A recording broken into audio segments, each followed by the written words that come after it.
Welcome to AltJake Takes On.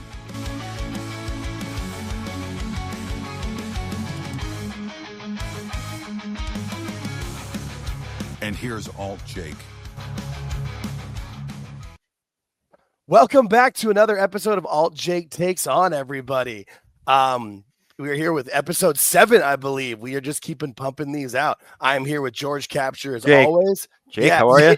Can we just do the Dynasty stuff now and get it out of the way, and we can plug our stuff in a minute? George is still hot, everybody. We had the bonus take. We thought we got it. George is still hot. Let's go, man. All right, now let's get right to it. I've got the card right here in front of us. Do you just want to kind of go in order of the show? Yeah. I got them down in front of me. Perfect. All right. Yeah. No, I'll let you start. Let's go. First match was. We want the rating system. That was. I'm sorry, my fault. No, you're good. Just to review our Flute rating system, a 0 is pretty much a dud, or people's feelings are all hurt.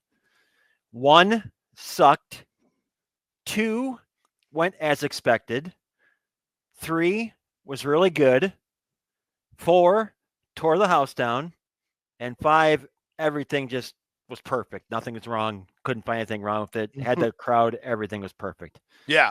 And we're doing the Flute system in honor of our great friend Phil from PWT. We thank him for joining us on the spaces for the pre-show of Dynasty, which was very entertaining. So yeah, we watched the pre-show, and then I watched it live. You watched it on replay. I'm kind of jealous of you for that one, but you at least got to skip some of it. Oy. And just for the record, this is serious. I'm doing this seriously because I think I said this before, but before we actually started thinking of doing a show, I asked Jake a long time ago, if we do a show, I want to do a rating system, and you agreed to it, and here we are.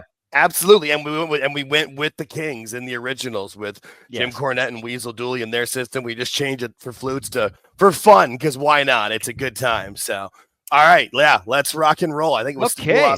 Was it Will Ospreay and Kevin Knight? Was Ospreay and Kevin Knight. Now, before you talk about this, I didn't know who Kevin Knight was. I had heard the name. He's from TNA. Okay. And I didn't really know, but I'll admit it. I listened to JD for a minute. Hey. And Jesse was on. And Jesse explained Kevin Knight's a real good, young, talented wrestler who was trying to choose between WWE and AEW. And he went with AEW. And they seem to think that this is Tony Khan's way of getting him on the card, like rubbing it in WWE's face. Like, look, he's already on the pay-per-view. Huh. He's way too young, has a crap load of talent, but he shouldn't have been on this match. So yeah, well, and we talked about on the build-up. No, you're great. I love it. I just knew he was like a hot free agent, and that it was kind of that thing. But like we've talked about before, because he's young enough where I don't feel like this will hurt him. Hopefully, you say that, with because some of these guys, they go to AEW, and by the time they're done, why would WWE want them? Some of these guys are young enough where, as long as he's willing to learn. But what bothers me is that Tony thinks like having a great match, quote unquote, with the big star, but still losing gets you over. I mean, there's times where those things can happen, but I mean, what got the 1, 2, 3 kid over the most? Beating Racer Ramon, not going the distance and having his Rocky moment. And I did it. Like, no, you actually have to get a win. Well, this was Jay White's match first, but he got hurt. Oh, right. Yeah. He got hurt. I forgot about that. This is where Kevin Knight popped in, and Tony. Yeah, I tend to agree, because I watched it. Like I said, when I watched it, you can tell he's kind of, yeah, I mean, he's young. He's going to be awesome. Talent. Yeah, that's the thing. He's got the potential, but I mean, obviously, it was a Will Ospreay led match where they just did everything they can do, and he showed literally his entire moveset. I mean, it was entertaining, but it wasn't anything special. I mean, I would go, if I'm going to go with my rating, I would probably go 2. Like, it's what you expected. Like, we called it on the pre-show. Like, he'll go the distance per se, and then Ospreay will give him the handshake afterwards, and they'll have that great moment, I guess. I don't know. Is this the only match that really didn't go longer than it should have? I mean, there was points probably. The only reason I think it went longer than it should have is because I don't think Kevin Knight should have gotten as much offense on Will Ospreay, who they're clearly building up to win the title at some point. I feel like he keeps pointing it all in, so I don't know what that's going to do with the other stories. But anyway, I, as you, gave it 2 flutes. Yeah, I give it 2. I mean, because it was exactly what you expected. And maybe even if it had gone a little long, it was early enough where you weren't destroyed by that yet. It got there, those got to a point where you were like, just end them. But that one, I mean, I enjoyed it for what it was. Good one. And it's a good match to lead off the crowd. Like, you're going to have the flips and the moves and the excitement and, get the crowd into it because they're going to be in for the long haul. True. Next up, we had the Hurt Syndicate versus Big Bill and Brian Keith. Okay. This match, I actually really enjoyed this match, honestly. I mean, I thought it was what it should have been.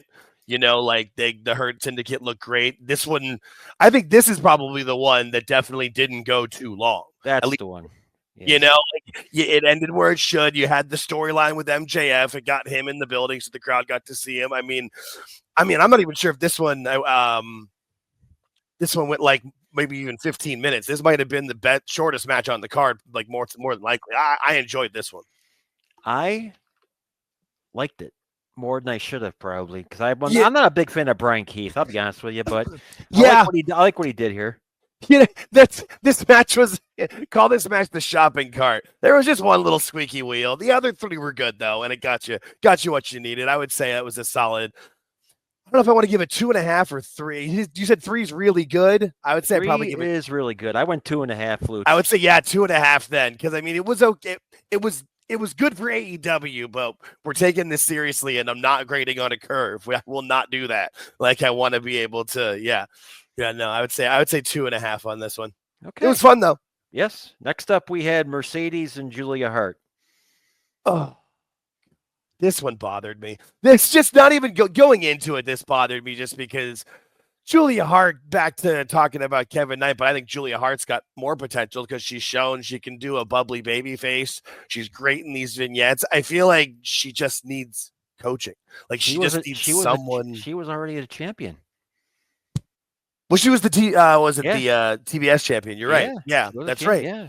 And she was, I mean, she went away for so long, you forgot. I mean, I'm not sure how bad the injury was or what happened. I know she got married too. So, congratulations to her. And I think it was Lee Johnson who she's married to. But I just think that I've thought for a long time they should push her, and she would be a great mid-card dark heel that eventually probably ends up becoming a babyface, because that's always what happens with dark characters as they get over. But I feel like and to have her lose to Mercedes, it's just like, again, another, I mean, who else do you have to sacrifice to Mercedes at this point? Yeah, this match would have been good if they would have had 2 more TVs of build to remind us that Julia Hart was formerly a champion, because you forgot. I forgot. You definitely do. And I mean, I'm sure they say it on commentary, but who can listen to that commentary? I mean, aside from Taz, it's just completely unlistenable. Yeah, I didn't like this. I gave it 1.5 flutes. I mean, because of the finish, I'm giving it a 1, because I really feel like Julia Hart. I mean, I know that she's not buried after 1 loss, and that's it, but it just, I mean, she just came back, and now this. I mean, hopefully, and I just feel like there's going to be no follow-up. I was about to say hopefully there's some follow-up, but I caught myself because there's never see tomorrow. Well, we'll see. We'll see who sees tomorrow. It might be a little bit of a lower rating than we've seen in a long time. But which one was next? Next up, we had Death Riders versus Rated FTR. Yes, the Rated FTR. Yeah, I mean the death ratings and rated in the most obvious turn in the history of the world with the end of it. But we're just talking about the match initially first. I mean, it was what it was going to be. At least it wasn't that match that what was it? Cash and Roddy Strong had on Collision the other week that was going around the internet where they just couldn't get on the right page. I mean, I'm not big on Brian Alvarez being on a commentary situation, but they had him go. His commentary over that was done very well. And it was funny, Lord. Yes, it was. But I mean, I honestly, not much stood out of this match. I mean, I guess because you're just waiting for the turn. I thought the turn was going to be FTR was just going to walk out on Edge and leave him in the ring to get destroyed by the Death Riders, but the way they did it is the way they did it, where they knocked each other on. I mean, it is what it is. Yeah. I gave it 2 flutes. Yeah, I would say 2 is a good enough. Yeah, there's nothing, and the turn was done fine. I'm happy that FTR heals again because they've been literally probably the most boring babyface duo of the 2020s. They're bad as baby faces, and it's always that rah-rah speech and I'm feeding my family and taking care of Tony Khan. And yeah, you think Dax now goes with screw my family. The money's for me. Like Jared, like what was it like Christian awesome. did when this daughter was around? Yeah. Dax just, I mean, I don't want to feed my family anymore. I'm going to feed myself. You get one thing off the dollar menu. That's it. Oh man. And I guess we'll see what the follow-up for that is, but whoop-de-doo. Yeah. Next up, we had Tony Storm and Megan Bayne. Okay. This one, my only problem with this match was that the finish. I thought there should have just been like a DQ situation or something. I don't think they should have beaten Megan. Now, granted, it was like a roll-up win, and she got lucky, but I really thought this was a well-done match. I do see that what people like in Megan Bayne. She's definitely got the talent. Hopefully they don't meal her, I guess would be the phrase that we go with. But you think she can talk? There's a reason why she's not speaking. Yeah, that's it. I didn't think about that, but and I mean, she has no facial. But I mean, she's a big enough girl where if you've got a good manager, and we've always talked about how we're fans of managers and valets and that whole situation. So I don't think Penelope Ford is the answer by any means. But what about Harley Cameron? Wait a minute. That's the answer. Put Harley Cameron and Megan Bayne together, and Harley can just make fun of people and make little puppets. And then when she's about to get beat up, Megan Bayne attacks her. And then eventually is Harley considered a babyface? She is. She is right now. A heel. Yeah, I'm just saying eventually. Well, I mean, I could not say it's going to be partnered tomorrow, but I'm just trying. I was trying to think of anyone who could be her. I always want to say her Jimmy Hart, because I feel like that was Jimmy Hart's best move, was just talking for people that couldn't. But yeah, I mean, I would say this match probably got a 3 from me. I actually really did enjoy it. The finish was kind of wonky, but they didn't make Megan look bad. Like, she was up and standing, and I mean, Tony had, I just love this picture. Tony had this look on her face at the end of it, like where she knows she snuck out the win, so it doesn't make Megan look bad. I thought it was good overall. Yeah, I went 2.5 flutes on this one. Yeah, I get you. That's fair. It's a bit somewhere within there. I feel like I at least feel like it wasn't bad. You weren't embarrassed by it, and it didn't go stupidly long. Great. Okay, next up we had Kyle Fletcher and Mark Briscoe. But before we get there, Kyle Fletcher, Mark Briscoe, Mercedes Julia Hart, and Ospreay and Kevin Knight all could have been on Collision or Dynamite, and this could have been a 7-match card. Oh, absolutely. Because especially since they're like quarterfinal matches, right? It's not even the semifinals. Right. Yeah. There's no reason for these matches to be on a pay-per-view other than you're wanting to get people on the card. And look who's in there. I mean, Will Ospreay is the big signing from last year on the male side. Yeah. Mercedes. That one I kind of get. I mean, yeah, and he wants to put his big signings, and then Fletcher is apparently there. I mean, they call him, what do they call him? Like the proto star.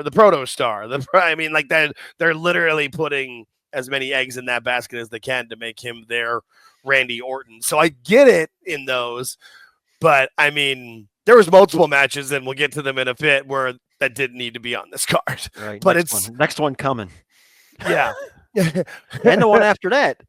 Yeah. Well, it's back to what I said on our spaces. This company, they were billed as a pay-per-view company when there was only 4 per year. And when there was only 4 per year, it wasn't so bad and egregious to have a 4.5, 5-hour show with a bunch of matches, because you weren't seeing it every month. If you got it in January, you didn't see it in February and March. You got it sometime in April or May. Okay, you know what I mean? There was time to breathe, and you were prepared for it, as you could, and hopefully, you're able to take a PTO day so you could get, since you weren't going to catch the last train home. Yeah. Well, the Fletcher Briscoe match I thought was pretty good. I liked it. It was a great match. It was. It loses points for me on the finish because this was the first match that was noticeably too long. You know, like they did the brain buster and then the other thing, and Briscoe kicked out only for them to do 6 more or 5 more minutes of moves to again have him get beat by a brain buster again. Like that to me was just, and you saw it in the crowd. The crowd was up for it. They were counting. They were with that initial finish, and they just blew it. You know, for me, I would say it goes to I would put this match from a 3 to a 2.5 because of that. Because up until then, I was really enjoying this match. If you listen on Phil, I was live with Phil, I was pretty quiet because I was like, oh, hey, oh, because I was really enjoying it. Granted, and that's Mark Briscoe, a 20-plus year veteran, leading the charge. I mean, Kyle Fletcher, which then shows me that Kyle Fletcher can be led and he can do the right, because when you watch him with Ospreay, it's just move spam, Spanish fly, you know, Styles Clash, super kick, you know, you don't let anything breathe. I feel like this match, like there was times where he was playing to the crowd and like standing up and taunting and getting heat. What do you know? Doing what you're supposed to do. Yeah, I had it at 3. Funny, I had it at 3, and then I brought it down to 2.5. It's right, like that's it's the fair response to it. It really does make it feel like, because that's and it's that finish. If they'd have cut it off 6 minutes earlier, it would have been better. But I mean, I feel like that's most matches on this card. Yeah, it would have been a solid 3 too. It was my favorite one up until the absolutely. Yeah. Okay. Mark Briscoe's gonna be a great coach one day. Yes, sir. Next up, we had mask versus title, Jericho versus Bandito. Speaking of matches that didn't need to be on the card, this really didn't. Yeah, and I mean, especially like, again, why are any ROH titles being defended on AEW shows? Like, I know they're owned by the same company, but you don't see. I mean, even when they had Nathan Frazier on SmackDown, I feel like he might have had his NXT tag title, but he might not have. And if they didn't make a big deal out of it. He wasn't defending it.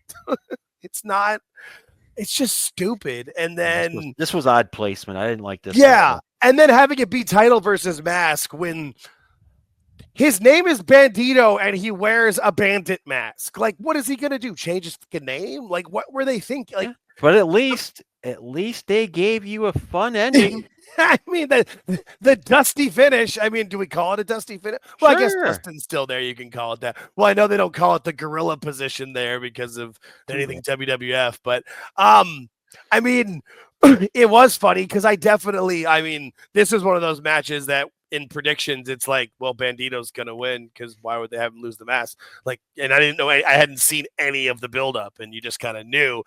But they did swerve you a bit with Jericho hitting. I feel like that was Aubrey's moment to get on this show. Oh yeah, stomp around and click her shoes and find the bat. I mean, I guess it was nice the callback to bring back his. Is it mother and his sister, or is that his fiance? Okay, mother and sister. Okay, that's what I thought. I wasn't 100%, but that's what I thought. But I mean, it was fine, you know. But I don't know. It was nice to see Aubrey frolicking around the field. Like yeah, galloping out there and trotting and show. Yeah, it was all right. What'd you give this one? I mean, 1.5. It was. Yeah. I mean, this didn't need to be on the card. Same here. Yeah, nothing. Yeah, and then your favorite one's coming. Yeah. Yeah. Were you done with that one? I'm sorry. Yeah. No, I'm good. I'm good. Now we had the no time limit, no outside interference match between Daniel Garcia and Adam Cole. Oh my God. This is like milk meat toast. Like, who cares?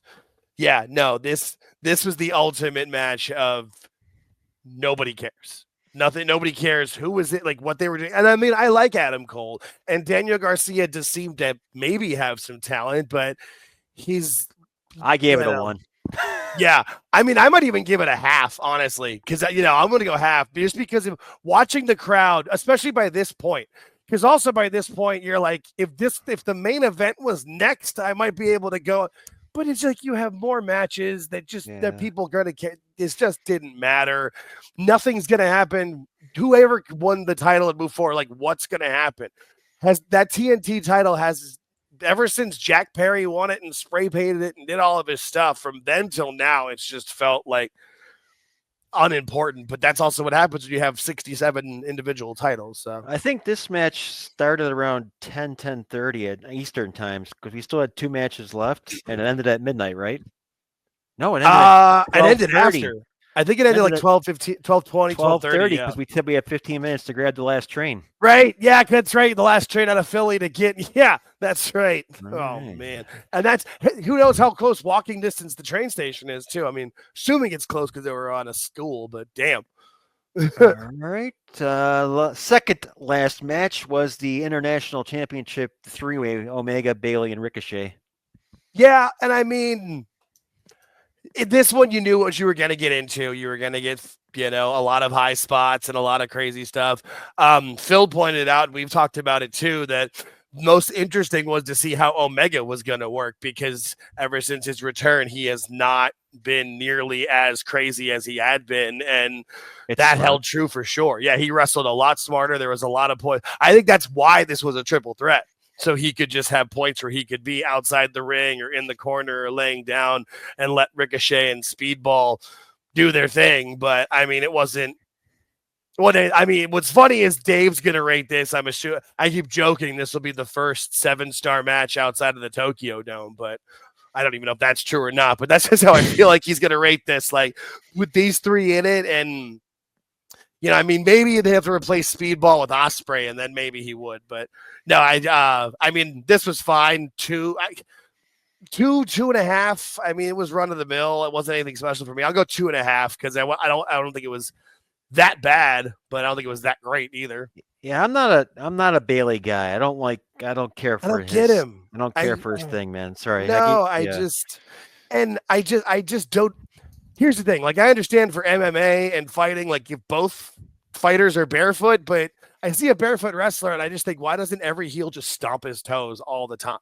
Like, if you stomp my big toe, I'm down. I'm just hobbling and not moving. Like, I've always thought that whenever except for like maybe a giant Samoan where they tape their foot up. But even still, that's how I try to win. Like, you got to cheat to win if you have to. I don't know. I gave this one 2 flutes. Yeah, I'd say I'll go with 2. I was trying to be nice with 2.5 because they did entertaining stuff and it was fine, but you knew what you were getting to. And plus, by this point, you're just like, and plus 2, getting into the main event, which was the next match in the main event that we'll talk about here. You didn't care about this match. You're like, what's the finish? What's going to happen after? Yeah. Remember one thing as we're doing these ratings, folks. A 2 is good. Yeah, it's what you expected. Yeah. So people have been so skewed one way with how the ratings have been going, where they see a 2 and they're like, "Oh my God, the match must have been terrible." No. Yeah, they've been indoctrinated in their brain. Yeah. That's a good point. That's what I was looking for. That's a good point. No, yeah. And I was kind of a bit there because I was like 2.5 feels me like, but you're right though, because it was just exactly what I expected. Yeah, there wasn't anything nothing wrong with that. Right, which is good. Yeah, there wasn't anything bad. There wasn't anything at points you're like, oh God, you're face down. There wasn't a spike in anybody's back or anything. No, contrary to that, we have the main event of the evening. Oh God. Yeah. This is the one that got me. Yeah, that's gonna say I was just gonna let you lead off with the floor because I know, this had you. Even though you've been the one telling us from day one of this program that Moxley's keeping that belt till All In, but yeah, it's good. Just because you're right doesn't mean you want to be. No, not at all. I don't understand. I think we talked about it yesterday. I don't understand where people were thinking Swerve was actually going to win. It never made any sense to me either. I feel like that was like something on the internet that gained traction and people ran with it. Like, yeah, it's going to happen. Like, when and where and what? No, and people were like confidently like, oh, it's going to be great when this happens. Like, what? If they were going to get the title off Moxley, they would have done it 2 pay-per-views ago. You know what I mean? Yeah. They would have done it a while ago, and Tony would have realized I screwed up. I'm done with this and move on. Now you're in, like I said, way back when, you're in it for the long haul, folks. Sorry. Yeah, no, it is. It's like, and even I know that I don't know if there's a pay-per-view after Double or Nothing, but yeah, there's another pay-per-view before All In July. I don't think they'll have a June pay-per-view because it's early-ish July and late May Yeah, for I think Double or or Nothing that goes yeah. All in, yeah. So like, yeah, you got another pay-per-view where he's not losing that title because why? Like, yeah, and it's still. I mean, and that's where actually what I was saying. I kind of said it before when I talked about Ospreay, but I wanted to save it till now. Is like, doesn't whoever win the Owen get a title shot at All In? No. So like, is it not that? Okay, I thought it was. They make Maybe it pretty. They make it vague, so it's not your they fault. Yeah, they do that. You're right about that. They are very good about that shit. They say championship match. They don't tell. Yeah, they word it very interesting. Okay. They don't say it, but you kind of think it, but it's not. It's not. But and it's something that they could fall onto it if they need to. I was just thinking, like, wait, because Ospreay keeps pointing at the All In sign, like it's gonna be a big deal. And I just keep thinking, like, well, the story isn't him taking the title from Mox. I mean, maybe it goes that way, but it could. It just seems, especially, no. I keep saying, where's Wardlow? We're going to have to get a where's Darby sign, too, because, like, you feel like there should be an update or something from the Mountain or the training session. I think I saw something today where he started. Okay. I think. I mean, yeah, I just feel like this is something where, like, if this was a WWE's person, there would have been the training camp and who's going with them, and you would have seen and known a lot more of what's going on. They would have made a bigger deal out of it. But if it's not him, I mean, I guess Ospreay would make sense because he's the biggest baby face. But yeah, the only two that actually are feasible are Ospreay or Darby, and Darby should not be the champion at all. There's no. I mean, you would have a 150-pound dude, your champ. Yeah. I mean, I see where they're going, but I don't like it. No, but that's when you have a 150-pound owner who believes he's the smartest man in the room. The match itself for this one on me, at least, like the match, like I'm trying to remember what happened in the match. I mean, I watched it and it's like, all I really remember is like the end. Well, I also remember watching it because I remember when we were watching it, you weren't watching it live, but you even said, is the crowd looking? And they were doing the old move where you can see heads looking to the entranceway, like the old WCW days of like, where's the run-in? When's it coming? Here it is. And everybody comes running out. Ooh-dee-doo, like. Then the lights went out. Yeah, and then the lights went out, and the Young Bucks returned. I love this picture. I saved this for a reason. Look at Billy Ray Cyrus there in the front row. Not actually Billy Ray, but I mean, he kind of looks, it's just flipping him up. That guy's just like, face tells you everything. I paid for this, and you sons of bitches. Like the one guy in the tie-dye is pumped, but everybody else is like, are you kidding me? I mean, look at those faces. Like this was on like, I don't know. Yeah, they brought back the Young Bucks to beat Swerve. For me, this match gets a 0. Yeah, full on 0. I gave it a 1. I was going to because you can't. I mean, you can do what you want, obviously, but you can't give it a 0 because there was something going on in the match. It's because of the Young Bucks coming back, and that was the big reveal. If that was after the match, I would have given it a 1. I was ready to go 1. I'm like, no, that's how he won. I just think I know this to all come back to the Young Bucks, who last we saw were shredding papers and running away from the Death Riders. So, and they're going to try to tie it in somehow, and it's going to be stupid. All of that together just makes me go, dud. That's fine. And I mean, let's just wrap the pay-per-view up how the pay-per-view wrapped itself up with this guy just going, what have I done? F you, Booker. Yeah, and then he does that. Oh, my God. And then, that's what happens after the show. We're not going to air that so we don't have to get taken down. But everybody's seen it by this point of Swerve coming out and bashing Booker T. So, but all in all, I gave this show a D. That's fair. The whole Dynasty. I was going C, and then the ending kind of threw me, and I was. Yeah, no, the ending really, and like with how flat the crowd was, and how, again, like you're forcing these people on the East Coast to leave a show after midnight. Like, come on a Sunday. Like, it's just, Yeah, just the whole thing, just a terrible, terrible taste in your mouth. And I that's AEW Dynasty 2025. Yeah, that kind of ends with that. That was our debut episode of the George and Jake's flute rating system.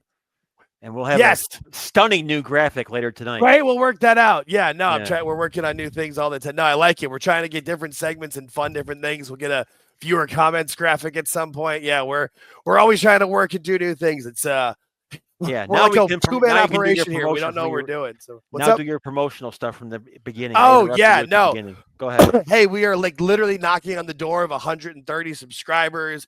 The watch hours go up every show. Please like, subscribe. I'm seeing a lot more shares on at least X. I don't go on a lot of other social medias, but thank you for everyone watching, sharing, liking, telling your friends about us, joining us on Spaces. That seems to be a very big hit. I mean, I know the last two shows we've had Phil Marks, shout out to him from Pro Wrestle Times with his guest, and then Awful Wrestling came and joined us for 90 minutes and just shot the shit with us. And, both of those are our most watched shows, and they're getting our most views on YouTube, and it's a lot of fun. Please come hang out with us on Sunday nights. Generally, we're going to do 8:05 p.m. Eastern time via my X account at AltJakeTakesOn. If for some reason we want to change times, like going before a pay-per-view or moving around for something, we will let you guys know. But it's a lot of fun. We're going regular this week, right? Yeah, yep. I have got nothing on my calendar for it. There's no pay-per-view this Sunday. I know Mania's coming up. We'll probably have to figure something out for them, but we'll figure it out. Leave us a comment as well. We still like the viewer comments. I've seen a lot more come in. There's been a lot of great feedback and fun stuff there where I always try to at least respond back as well. We're a family here. We try to make it fun. So thanks everybody for sure there. For Spaces this week, it's just going to be us talking to you guys this week, because last week we didn't let you guys talk at all. So. Yeah, it was a shortened version too, with like the AEW pay-per-view coming up, and then when we knew we weren't really getting Phil for a little bit of time. He's got 3 channels he runs and all of his other guest appearances and his family. So we were very thankful he joined us for the entire show. It was very fun. Yeah, we figured we'd give back on Sunday. So, and I have no guests scheduled for this week, and quite frankly, if I did, I don't tell Jake about the guests until the day of the show. He doesn't really know. I'm usually one of the last. Usually if you see me post it in the ad, I found out right about them, but that's good. Keeps me on my toes. It's more fun that way. But so do we want to talk about Raw for a quick moment here? I mean, we got time. Yeah, we got a little bit of time left. We can talk about. There wasn't a lot that kind of went into Monday Night Raw. I don't have any graphics up for us, but we can kind of bring it up. I mean, first off, we got to talk about the greatest spear of all time. Oh, my God, dude. I cannot stop watching it on X. I keep reposting. They just showed the drone angle where he got vertical. Yes. And then Carlito selling it like the ultimate champ in the moment, and then afterwards he posted on X, my funeral will be at 2 p.m. this Sunday. This is Bron Breaker's the future. This is the only clip from wrestling that I've showed all the guys at work, because they're all younger than me. Mm-hmm. They're all in their 20s and early 30s. And I showed this to everybody, and they're like, holy shit. Yeah. No, it's because he comes down. I think didn't they clock him inside the ring at 21 miles an hour running the ropes? It's 21 or 23. Yeah. Something like that. You gotta figure he's going at least 24 when he hit him. I mean, that's a dead run. There's no bouncing off the rope. Good start. I don't know. And I feel like those ramps are at just enough angle downwards where it helps him out just enough. And dude, he was flying.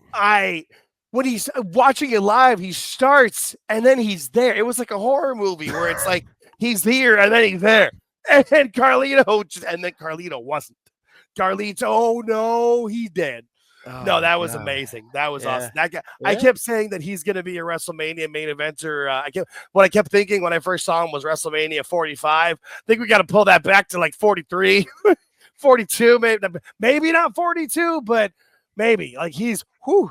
I just the imagine for me is just Breaker and Fatu when they have that feud one day, and then they have another feud. I mean, they're going to be like the Roman and Brock of their generations, but much better because they're going to have a much better creative team behind them. Yeah, I don't think I've ever seen a talent that has absorbed 2 different people in his family. Yeah, it's He's got Scotty's like I don't know. attitude. And he's got his dad's build, and Scott's attitude is a good way to put it. Yeah, well, he's got Scott's like physical charisma too. Like even the way amazing. he does the moves, like they pop more.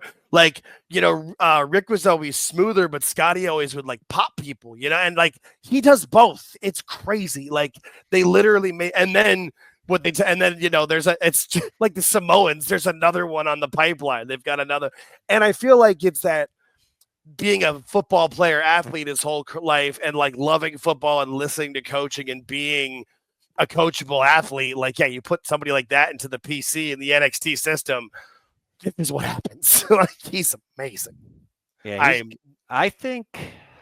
What'd you say? Initially, I thought it was 45. I would say WrestleMania 44/45. Really, I always thought 45 would be the first time he main events, but at this point now, 43, I think sounds pretty dead on. I wouldn't be surprised if he headlines one of the nights next year. I pretty much had talked myself into that. He's that talented. Like I wouldn't be surprised if they have him lose the IC title at Mania but not get pinned, so that he then can maybe chase the world title. Who knows? Like, it's be interesting. It is. He's one of there's a lot of great young talent, but whenever they make those lists of like the top 30 under 30 or whatever, how he's not number one with a massive bullet, I don't know. I guess Rhea Ripley's under 30, but still, Bronn just feels like that. He also like the term generational talent gets thrown around way too much. There's certain people that deserve it. Bron Breakker is one of them. Yeah, awesome. Yeah, I agree. Yeah, he's a great dude. I think the other big moments. The Jey Uso promo that seems to be splitting a lot of people. Hang on. I'm gonna give you my point of view. Go for first. it. No, this is a good one. I like this. I don't think anybody knows what mine was.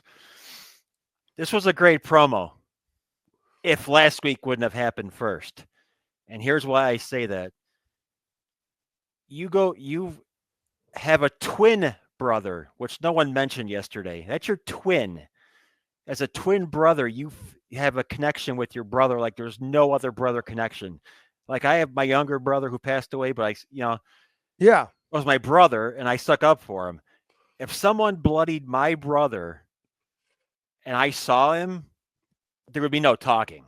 I would kill. I know myself. Right. I would go after him. Now, hang on. No, I'm agreeing with you. I'm sorry. I'm getting them. You're good. But I like it. But twins have a bond more than what I had with my brother. Twins feel each other. There's no possible way any rational human being with a twin brother would have went in there and talked. Okay, I'm good. Now your turn. Well, and I get that, and I understand the argument, and more. I tend to agree with you on different levels of it. I just feel like the promo of where it was going was like the reason he's willing to wait is because he's going to do that at WrestleMania. Is the way I kind of took it, and I took it as like it's changing him. Like even though I know he's like 37 or whatever, like this is him turning from a boy to a man. I also feel like on site, as people were saying, as it should have been, that's the Uso Penitentiary boys were on site. Like, I feel like this is him realizing that he's got to go somewhere that he doesn't want to go, and it's going to be scary, and he's going to do it once, and it's going to be at Mania. But whether when it was done or right or wrong, like it was a great promo. Like no matter like whether it should have been, it was. And I'm glad you said it that way within it because it really was. Like I watched it again, like, and I could see there's parts of it where people, but there were some people saying that like the promo itself was terrible. Like where it should have been and where it could have gone or whatever. I just feel like that's one of those things that. Also, too, there's people out there that are just so anti-Jey Uso, they're not going to, no matter what he does, they're not going to like it, which is fine. I get it. But, I mean, I thought it was good. I mean, I thought it was a great promo. I feel like it does set up well for Mania. It does also, like, I don't think Gunther got, like, too scared, but I thought he had, like, just a little bit of worry of, like, this guy's crazy in his eyes. So I thought it was good. El Grande Americano was fun. Oh, my bad. Sorry. I think maybe if that promo was the week before the beating of his brother, But then why is he giving? Yeah, I know that. So it's one of those things, and I get you. It's one of those things that, like, hopefully, I wouldn't have done at the end of it all, whatever they do leading up to it and through Mania, it makes sense and goes with it. But it's one of those situations that I didn't realize Jey had all of that in him, which I thought was cool. So, women. I hate to be mean when I say things to people sometimes, like, and this is, I know you're in this boat, but if you're a single kid. Like my son's a single kid, so he doesn't know what it's like to have a brother like that. So that's a hard connection sometimes to make. Because I'm an only child myself, so I only get it's one of those things, and that's kind of why my point of view. Yeah, and that's kind of why I'm like that's where you guys go, and that's where, and it's not something that I can get. It's kind of the same with like people with children. I'm like I understand to a point, but I'm never going to be able to fully grasp it. The women's segment that led off the show was fine, entertaining, but I mean, we've all known that was going to be a triple threat match since Elimination Chamber. I mean, that on one of our first shows, we talked about that with the picture of the three of them at the end of the show. So, other than Io having half her butt hanging out. Oh God, yeah, no, she came out as Io cheeks. Yeah, that was. I mean, they all came out looking pretty. They knew what they were doing. They were selling that part of it, which was great. I mean, Interesting that Io came out like that, dressed like that after Mickie James said what she said. Yeah, that's a good point. I didn't think about that. That's a good point. That's her response back. Hey, and it's part of the gimmick. It's part of what they're who they are. And I mean, let's be real. Most of the guys are wrestling around in a Speedo. So even if they're not trying to sell it, Yes, sir. The El Grande Americano leading to him versus Rey at Mania. That should be fun. How are they going to do that, do you think? I mean, I feel like Rey's going to demask. I mean, maybe because Rey will win. But yeah, I don't know. I mean, the thing is, just the idea of Rey versus Chad Gable is like, hell yes. That'll be fantastic at Mania because they'll both be massively up for it. That'll be fun. So, but yeah, no, that I didn't think about it if it's going to be mask versus mask because I was still holding out for El Generico, but you're probably right. That's probably where it's going to go. And then Rey wins. I wonder who the people are they're using underneath the mask when it's not Chad. Yeah, that is because it is somebody who's got the same body type and structure. It's probably interesting. Yeah. I mean, there was a few other things that happened on the show. I mean, the Penta and Dominic match was fun, and it was good. Lyra Valkyria and Bayley happened. I know what I wanted to ask you. Yeah, are you a fan of this Bert friggin' dude, Bert Kreischer? I mean, he's okay. Like when I see bits in on Instagram Reels or whatever, he's okay.